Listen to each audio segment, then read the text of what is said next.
ان الحمد للہ والصلاة والسلام علی رسول اللہ واشهد ان لا الہ الا اللہ وحدہ لا شریک لہ واشهد ان محمدا عبدہ ورسولہ اما بعد۔ جناب امتیاز بھائی اور ہمارے بہت قدیم ساتھی جاوید صاحب نے قربانی کے تعلق سے کئی لوگوں کا سوال ذکر کیا ہے کہ قربانی یہ بیجا چیز ہے اور خون اڑیلنا ہے، حیوانوں پر ظلم ہے، قتل کرنا ہے، جس کو دوسرے لفظوں میں ہتیا کے نام سے بھی لوگ یاد کرتے ہیں۔ تو ایسے لوگوں کو چند باتوں پر غور کرنا چاہیے۔ پہلی بات تو یہ ہے کہ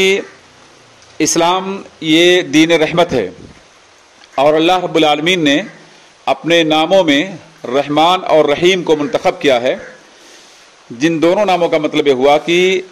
اپنے دوستوں اور دشمنوں دونوں کے ساتھ احسان کرنے والا، ان کو رزق دینے والا، ان کو زندگی کے مواقع فراہم کرنے والا۔ دوسری بات اس سلسلے میں ہمیں یہ جاننا چاہیے کہ جو ہتیا جس کو لوگ کہتے ہیں، اور ابھی ہمارے ملک میں بھی کچھ لوگوں نے بینر وغیرہ لگا رکھا تھا جس پر بکرے کی تصویر تھی کہ مجھے بھی جینے کا حق ہے، ایسے لوگوں کو سوچنا چاہیے کہ صرف بکرے کو یا کچھ جانوروں کو جینے کا حق ہے یا تمام جیوت چیزوں کو جینے کا حق ہے۔ آپ سبھی جانتے ہیں اس بات کو کہ مچھلی جیوت ہے اور اسے بلا امتیاز چند لوگوں کو چھوڑ کر سبھی لوگ مچھلی کو کھاتے ہیں، اس کو استعمال کرتے ہیں، شکار کرتے ہیں، تالاب سے نکال کر بازار فروخت کرتے ہیں۔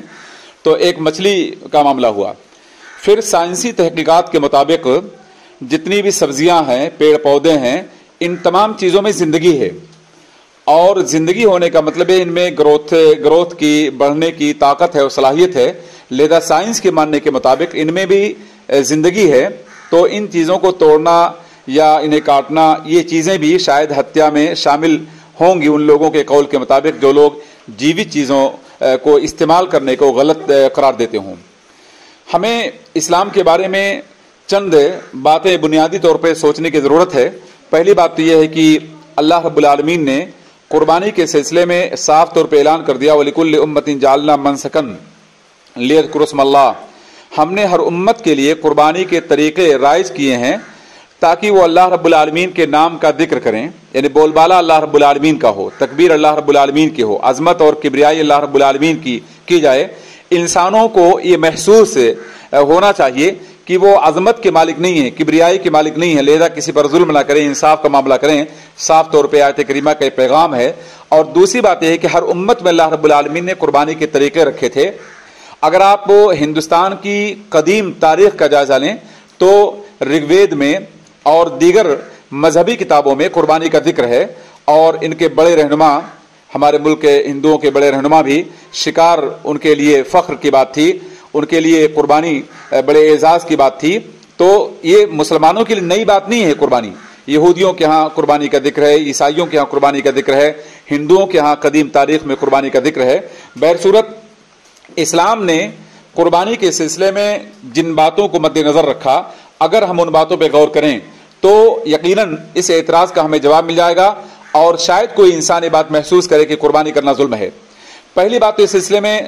جس کا جاننا ہم مسلمانوں کے لیے ضروری ہے کہ اللہ رب العالمین نے حیوانات کو پیدا کیا اور ان حیوانات کے پیدا کیے جانے کے مقاصد کو بیان کیا۔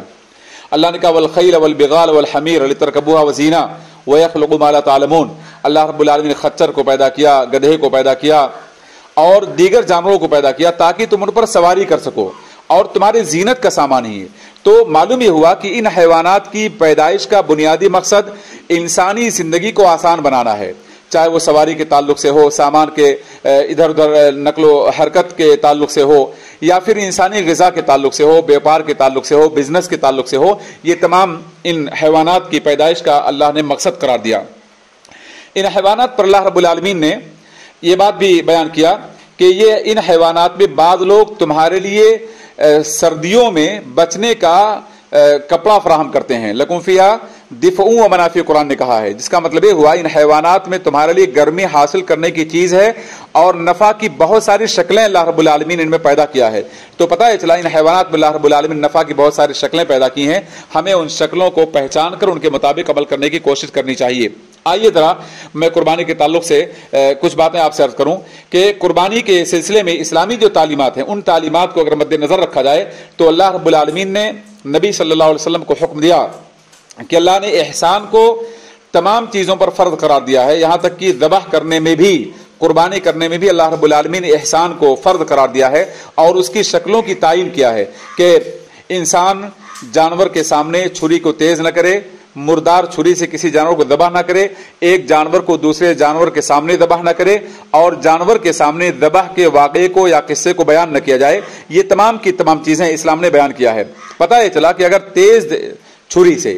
और जल्दी से किसी जानवर को दबाह किया जाए तो यकीनी तौर पे यानी चंद सेकंडों में या मतलब 1 मिनट के अंदर उसके गले को काटने के बाद उसे राहत पहुंचाई जा सकती है। उसके बरअक्स अगर इन जानवरों को आज़ाद छोड़ दिया जाए, जैसा कि आपने महसूस किया कुछ दिनों पहले, आज़ाद जानवर जब घूमते हैं सड़कों पर तो एक्सीडेंट का सबब बनते हैं।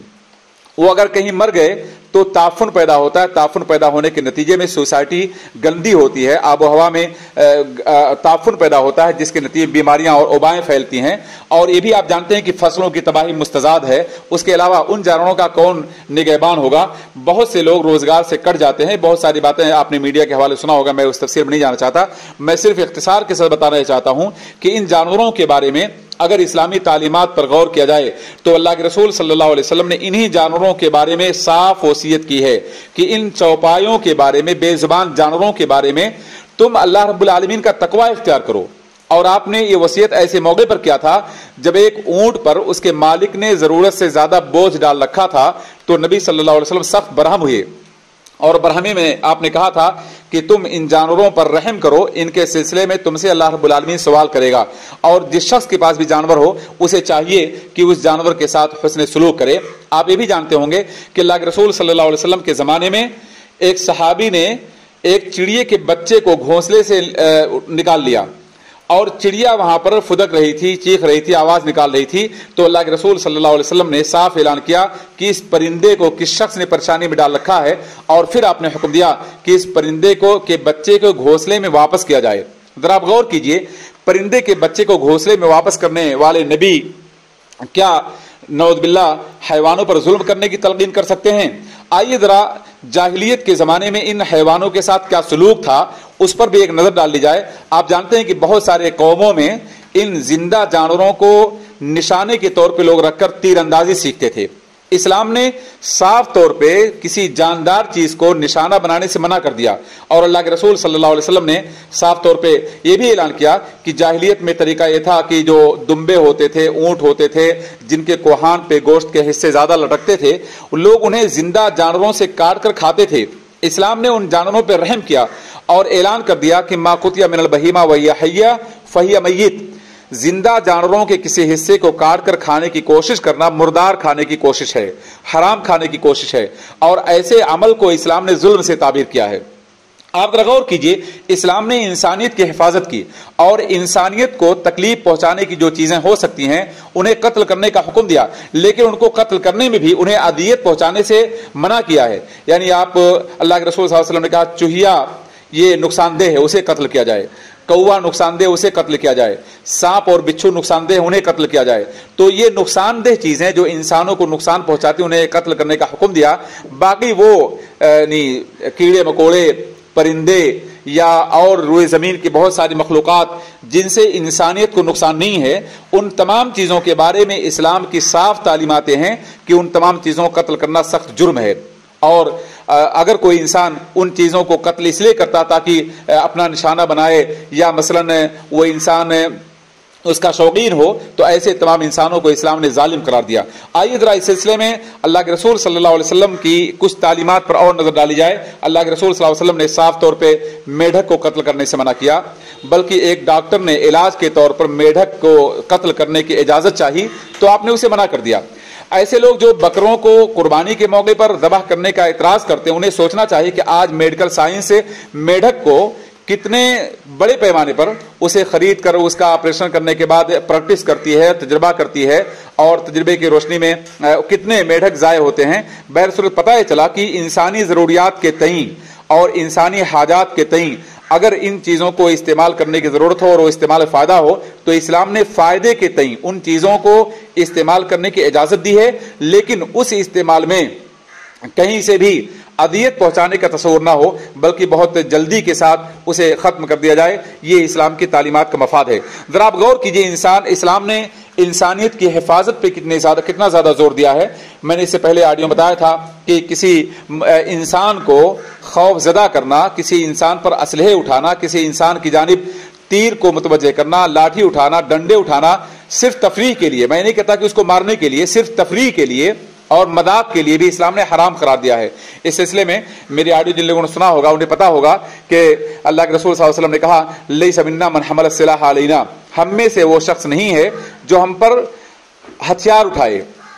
और ये भी आपने ऐलान किया, ला यहिल्लु लिरजुलिन अन युरव्विअ मुस्लिमन, किसी इंसान के लिए जायज़ नहीं है कि किसी मुसलमान को खौफ में डाले, उसे खौफजदा करे। ये तमाम की तमाम इस्लाम की सादा और साफ सुथरी सी तालीमात हैं। तो पता है चला कि इस्लाम ने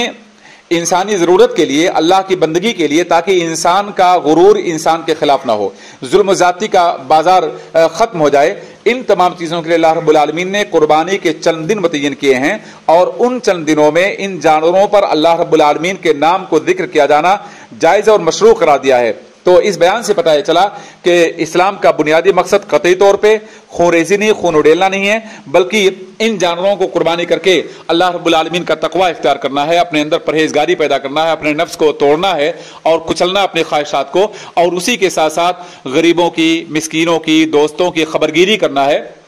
उन्हें हदिया और गिफ्ट पेश करना है। मैंने बताया था इससे पहले कि एक मुसलमान का बुनियादी फ़र्ज़ बनता है कि कुर्बानी के अमल को अंजाम दे सलीके से, हुनरमंदी के साथ, नज़ाफ़त के साथ, और कुर्बानी के जानवर का कोई भी बचा हुआ हिस्सा ऐसे ही गैर मुनासिब जगह पे फेंकने से एहतराज़ करे, क्योंकि इस्लाम रास्तों की सफाई का हुक्म देता है और रास्ते से किसी भी तकलीफ देह चीज़ को ज़ायल कर देने में सवाब के साथ साथ जन्नत में दाखिल होने की बशारत भी देता है। लिहाजा मैं अपने ग्रुप के तमाम लोगों से इस बात की भी अपील करूंगा कि आप लोग अपने कुर्बानी के जानवरों को सलीके से, अदब के साथ, इस्लामी तालीमात की रोशनी में और हुकूमत की हिदायत पर उसे आप ज़बह करें, और ज़बह करने के बाद उसे आप सलीके से खाएं और खिलाएं उसे, और जो चीज़ें एक्स्ट्रा और ज़ायद बच जाएं उन चीज़ों को सलीके के साथ ज़मीन में